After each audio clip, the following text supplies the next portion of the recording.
It's Sunday, 23rd August, 10:30 p.m. Viewers, hello and welcome. You're still watching us on ERi-TV, presenting you the domestic and international news prepared for this session, live from our headquarters in Asmara. I'm Hermela Gramay, inviting you to join us on our tonight's news broadcast. Let's start with the major headlines. Important research papers presented at NCES. Water and soil conservation popular campaign.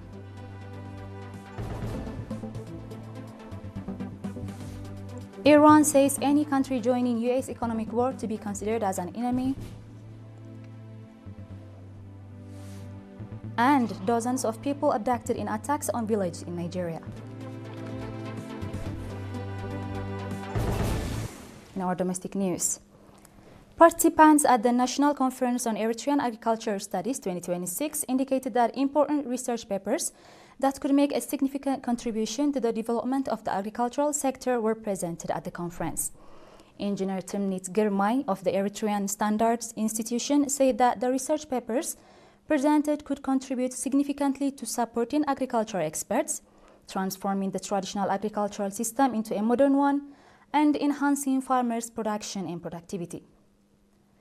Noting that the research papers focused on the current state of agricultural activities in the country and their future prospects, Dr. Sadase Bayana of the College of Business and Social Sciences expressed his expectation that the findings would significantly influence society in general and farmers in particular. Mr. Isaias Desala of the Crops and Livestock Corporation called for strong efforts to translate the ideas presented in the research papers into practical actions so that they could make a significant contribution to the country's agricultural development. The conference, which was conducted in Asmara on 20th and 21st August under the theme Advancing Sustainable Agri-Food Systems for National Economic Growth, was attended by more than 300 senior government and PFDG officials, experts, farmers' representatives, food processors, development partners, and invited guests.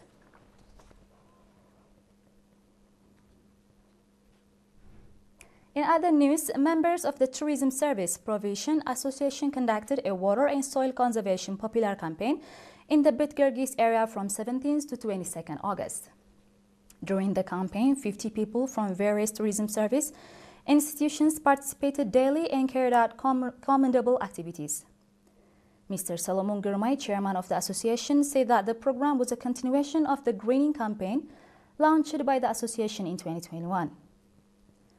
Mr. Solomon said that over the past 5 years, the association has constructed terraces covering about 8 hectares and planted a number of tree seedlings in the Mai Diminat area. He added that over 95% of the planted seedlings are in good condition. The coordinators of the program commended the strong participation demonstrated by the members of the association and said that the program will continue in earnest in the future. Dear viewers, stay tuned for our international news right after the short break.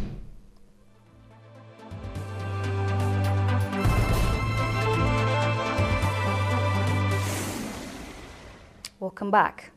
Iran's officials warned yesterday that a country participating in the U.S. in the economic war against Iran will be considered as an enemy. The secretary of Iran's Supreme National Security Council made the remarks in an interview that Iran would first negotiate with such countries and ask them to stay out of the conflict, but warned that if they refuse, Tehran will strike their interests, and that if surrounding countries choose to join the U.S. stand, Iran will respond accordingly. Iran has learned how to bypass U.S. sanctions over the years and has continued oil sales despite months of U.S. naval blockade.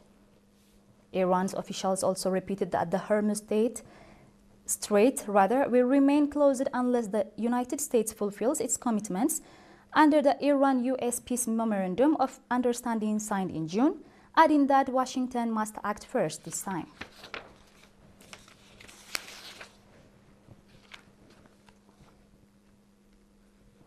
More than 100 people have been abducted in attacks on several villages in Nigeria's central Niger state, police and residents claimed. The local police said more than 40 people were also killed in the attacks. Suspects the attackers were bandits, criminal gangs involved in kidnapping and looting for ransom across parts of Nigeria.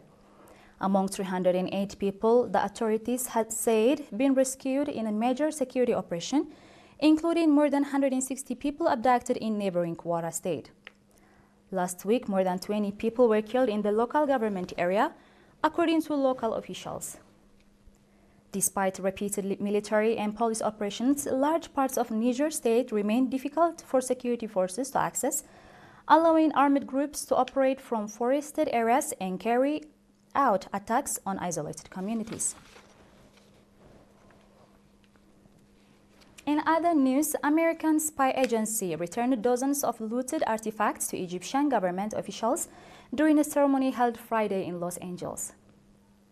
Among the items returned to were jewelry, statues, sculptures, along with other pieces dating back to the pharaonic, Roman, and Coptic periods, according to the agency.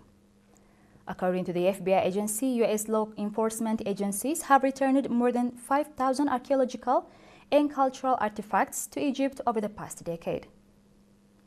In 2016, the U.S. and Egypt signed an agreement on cultural property, allowing the U.S. to impose restrictions on the import of certain categories of archaeological and ethnological materials from Egypt. Dear viewers, we are done with the news prepared for this session, and now it's time for a quick recap of the major headlines. Important research papers presented at NCES. Water and soil conservation popular campaign.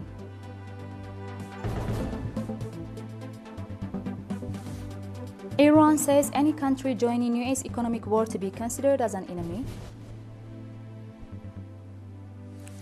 And dozens of people abducted in attacks on villages in Nigeria. Ladies and gentlemen, that was all for tonight. Thank you for having us and have a blessed one.